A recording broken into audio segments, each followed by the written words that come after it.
Hey, thank you for joining me for another episode of Racking Up Rentals. This is episode 207, which means show notes can be found at thoughtfulre.com/E207. Please do yourself and do us a huge favor by taking just a second to hit that follow button, the subscribe button, whatever it looks like, the plus sign in your podcast app or on YouTube or wherever you're checking this out. Really helps make sure you don't miss anything coming up. And of course, lets those platforms know that you are listening and makes them want to spread the message to other thoughtful real estate entrepreneurs who are looking for a community like this to join. Thank you so much for doing that. Onward with today's episode. So I want to start today's episode with just kind of a thesis statement right off the bat, and then we'll kind of break it down a little bit. And the thesis statement is simply this. As buyers of real estate, we cannot avoid competition. We can simply choose what type of competition we want to have. I think as a statement, as like a structure, that's actually something that applies in lots of different ways in real estate. You could use that same sentence structure, but use the word risk as well. You could say, you can't avoid risk. The goal isn't to avoid risk. There's no avoidance of risk. There's simply choosing what type of risk that we want. So back to competition. Don't mean to digress, but I think that type of statement is applicable in a lot of ways for us. Back to our statement. We can't avoid competition. We can simply choose which type of competition that we want to have. So I want to start here by breaking down just the broad two categories of sellers and who they are, but then the type of competition that we face in each of these. So let's just have two dead simple categories of sellers: people who need to sell a property and people who want to sell a property. So let's just take a quick look first at people who need to sell a property. Do we have competition when we're talking to those people? Yes, we absolutely do. They need to sell a property. So we, in almost all certainty, have competition from other buyers. So our competition there is other buyers who want to buy the property as well from this person who needs to sell. The second category is people who want to sell their property.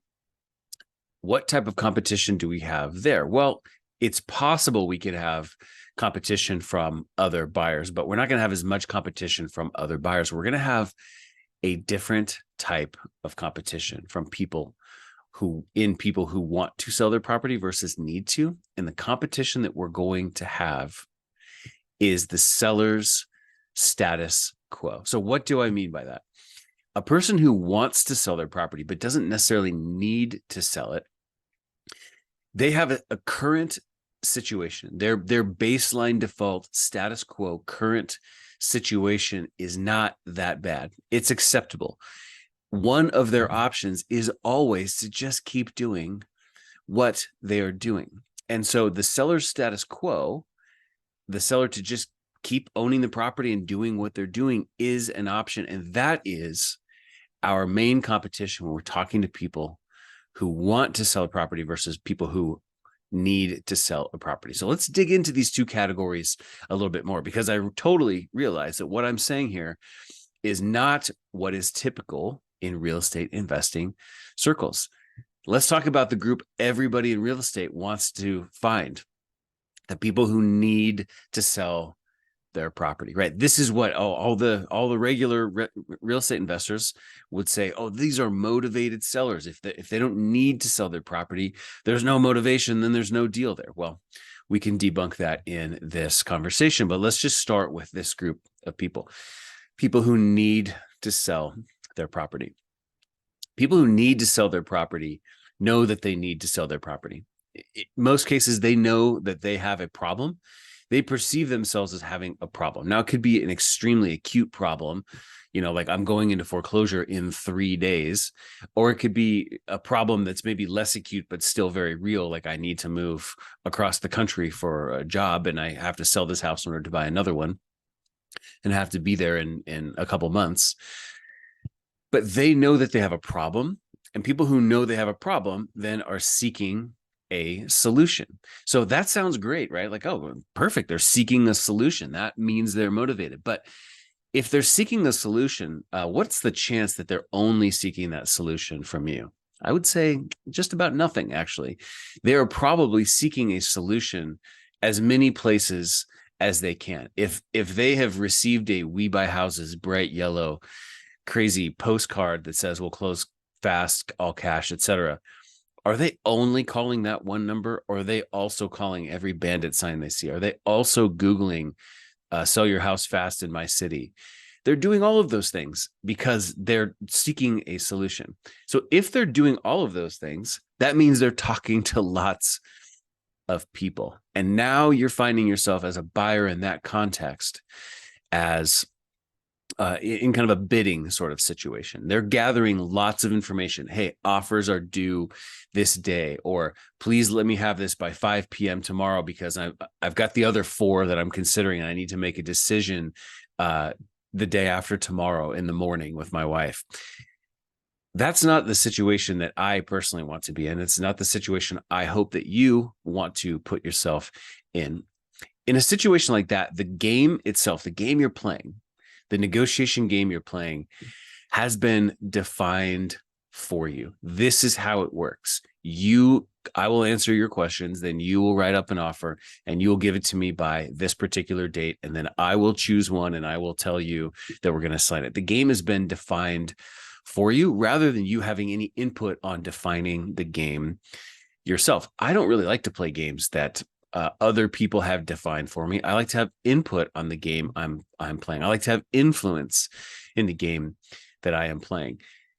When we are playing somebody else's game and there's lots and lots of other people involved, the word that best describes a situation like that is commoditization. The multiple different offers that those people will receive are being boiled down to their commodity aspects. What is the price? How many, if any, contingencies are there? When is the closing date? How much is the earnest money? Is the earnest money refundable or non-refundable? And those are commodity aspects. And it's really hard to win on commodity aspects without just undercutting yourself. There's an expression in business called a race to the bottom, right? A race to the bottom is about competing on commodity aspects so that you can have the product on the shelf that is the cheapest, because you know people will always choose the cheapest, but you're sacrificing lots of other things like profit margins and things like that. That means you have to have a high volume. It's a race to the bottom, and a race to the bottom is very hard to win unless you are willing to sacrifice all the stuff it takes to be the lowest price product on the shelf, or in this case, the highest priced offer as a buyer, the fewest contingencies, the most earnest money, the least refundable earnest money, all of that kind of stuff. So playing a commoditized game, a game of commoditization, is not a great strategic move, in my opinion. It's certainly not the game that I want to be playing. I don't want to be winning deals because I simply offered more money. All you can do in those situations is bring your numbers. You can't bring your skills to the table. You can't bring your talents to the table. The seller is not going to choose you because they feel most aligned with you. They're not going to choose you because they like you the best. They're not going to choose you because you explained your proposal to them in the best way. You're not even able to make a proposal. All you're able to do is make an offer. And so that means we have lots and lots of competition from other buyers. The other aspect of working with people who need to sell, similar to how the game is being defined for you, and it's being defined by the other people playing the game as well. Now you have to present your offer kind of in terms that match kind of what they're proposing as well. The thing that's similar to that is the path for the seller to get from where they are to where they want to go has been predefined, right? So a seller says, I'm in this situation. I need to get to this outcome. And I have decided that the path I'm going to take to get me from point A to point B is I'm going to sell my property. I'm going to close as quickly as I can. I'm going to get the most cash as I can. And that's going to be my path. However, there are lots of sellers who are much more open to the idea of having a conversation that says, I am in point A right now. I would like to get to point B, but I am open to input on the various different ways I could get from point A to point B. They have not pre-defined and pre-specified what the path is going to be. But when you're talking to people who need to sell and they're talking to lots of people, they have already predefined the path that they're going to get there. So all you can do is submit something to them. Even the word submit gives me the heebie-jeebies. I don't want to submit anything ever. I want to present a proposal, but you can't present something when they're not open to what the proposal is. They've already decided what the path is going to be. And now it's just you saying like, I will transport you from point A to point B on the path that you have said you want for this amount of money. And that is a commoditized game that I personally don't want to play. So when we're talking to sellers who need to sell, we're competing with lots of other buyers. But hopefully what I've just described is the reason why it's not good to be competing with other buyers, because it commoditizes the whole process. Now, by contrast, let's talk about the people who want to sell instead of needing to sell. Now, these are the folks that the regular real estate investors and all like the lowbrow part of the whole real estate investing scene says, oh, there's no motivation. Well, you can't make a deal if there's no motivation. There is motivation in these situations. It's just not obvious what that motivation is. As I like to joke around, it's not spray painted in a stencil on their forehead that says pre-foreclosure or code violations or roof needs to be repaired immediately and I don't have the money. It's not that kind of a motivation. There are two types of motivation in the world. People who are moving away from something. That's like a running motivation. I'm trying to escape. I'm trying to get rid of a situation. But then there's two motivation. I'm going towards something else. There's something else that I want more in my life than what I have now. I'm not running from what I have now. I'm just running towards something else that I might prefer. And these types of motivations are harder to identify. They take more thoughtful effort. They take more conversation. They take more insightful questions. And most real estate investors don't have the time, the patience, or just to say it as it is, they don't have the skill set to do that. They're not even aware that that's something that they could be doing, and they wouldn't be able to do it even if they wanted to. So when we play this game of talking to people who are wanting to sell their property rather than needing to sell it, we oftentimes don't have any competition from other buyers at all. And if we do, it's very, very minimal. It's not 5, 10 buyers. It's like one other person that they might be having a conversation with. But why is there not competition from other buyers usually? Because it's harder to identify these people. There's not a sign out front. There's not a way. They haven't raised their hand out in public and said, I want to sell my property. They haven't run a Craigslist ad. They haven't done any of this stuff. It's not on a FSBO website, nothing like that. These are just people who own properties that as you approach them, you realize, yeah, okay, they would be open to entertaining a conversation about that. When we're talking to these people, whereas with the people who need to sell, the game is predefined for us. All we can do is choose if we are willing to play it or not. In this case, when we're talking to people who just want to sell their properties, the game is not predefined. We have a lot of say on what game we're playing here even, and how it gets played. The seller and the whole situation is malleable. You know, I'm picturing, if you're watching this right now, you can see my hands. I have an imaginary set of clay, bundle of clay in my hands. I'm like molding the clay. I don't get unilateral ability to say, here's exactly what we're doing, but this is just a conversation between two people. There's not a bunch of other outside influences and input. And so we have the ability to mold and shape that conversation and to define what we're even talking about and how we are talking about it, how the proposal will be made and what form that proposal will take, which leads me to the other point, which is that with these people, the path is usually much, much, much less defined. They said, I'm at point A. I do want to get to point B, but I'm open to your thoughts on different ways I could get from point A to point B. To put this much more literally, right? If you have a seller who says, I have this duplex It's been great. It's not like it sucks. I want to move to a warmer climate because I'm getting tired of the rain in the winter. It's a very Portland type of example I'm providing you right now. That seller is saying, what I know is I like the income from this property.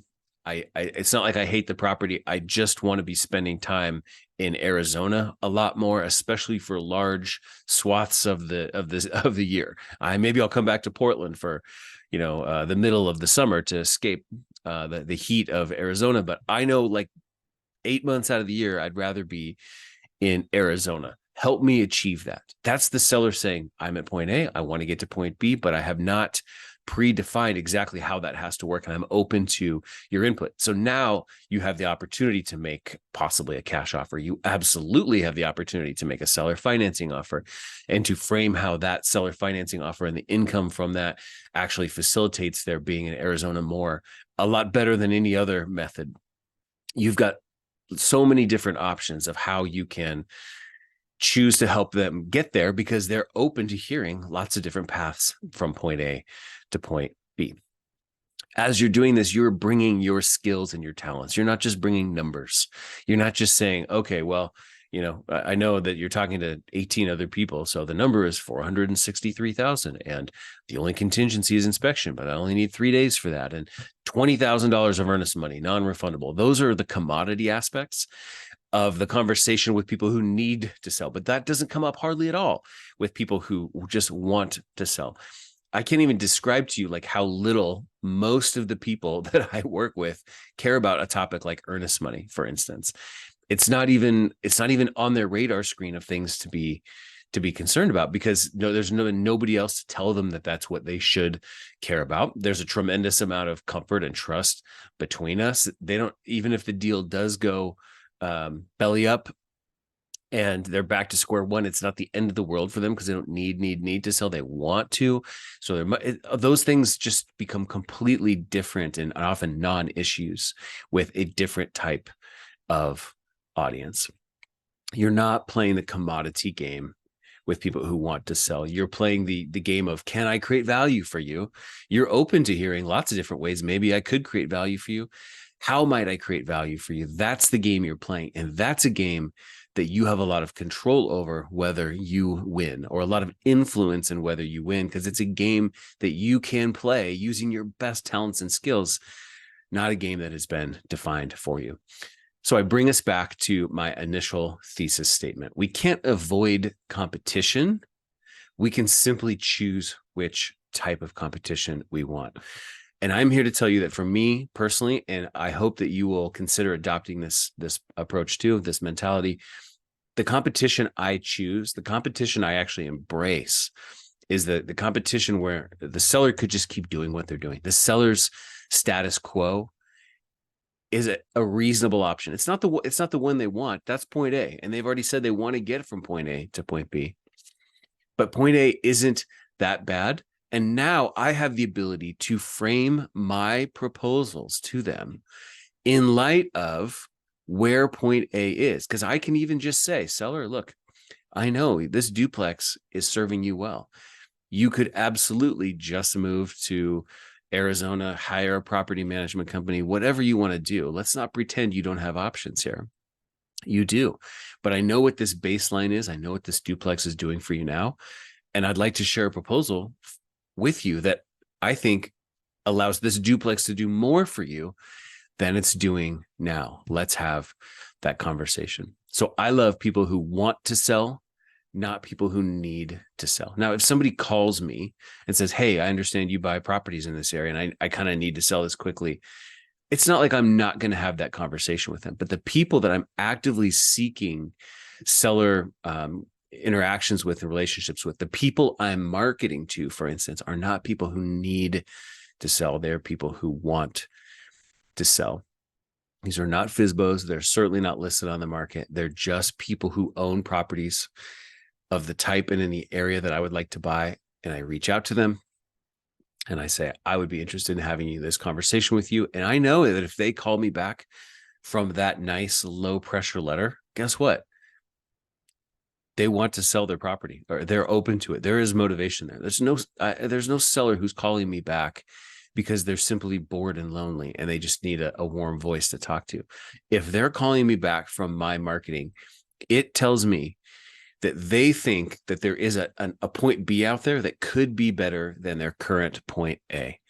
That's all I need. And I'm willing to have that conversation with them. And I'm thankful that the only competition I have when I do that is their status quo and not a bunch of other buyers. That is it for today's episode of Racking Up Rental. So again, show notes can be found at thoughtfulre.com/E207. In addition to doing that big favor of just subscribing, following, adding this to your subscriptions, if you could also take just 2 seconds to like or to rate and review this podcast. Oh my gosh, it's infinitely helpful to us. It is the easiest payment that you could possibly deliver, and it's the one that I actually value the most as well. If you wouldn't mind taking a second to rate and review this podcast, if you think we were doing 5-star work here, I would sure appreciate that. And it's certainly very, very, very helpful. Did you know we have a Facebook group as well for us thoughtful real estate entrepreneurs? It's called Rental Portfolio Wealth Builders. So you can just search for that on Facebook, or we created a shortcut. If you just go to group.thoughtfulre.com, the magic of the internet will take you right to that page within Facebook. I will see you in the next episode next Thursday. Thank you for being here. Until then, this is Jeff from the Thoughtful Real Estate Entrepreneur signing off.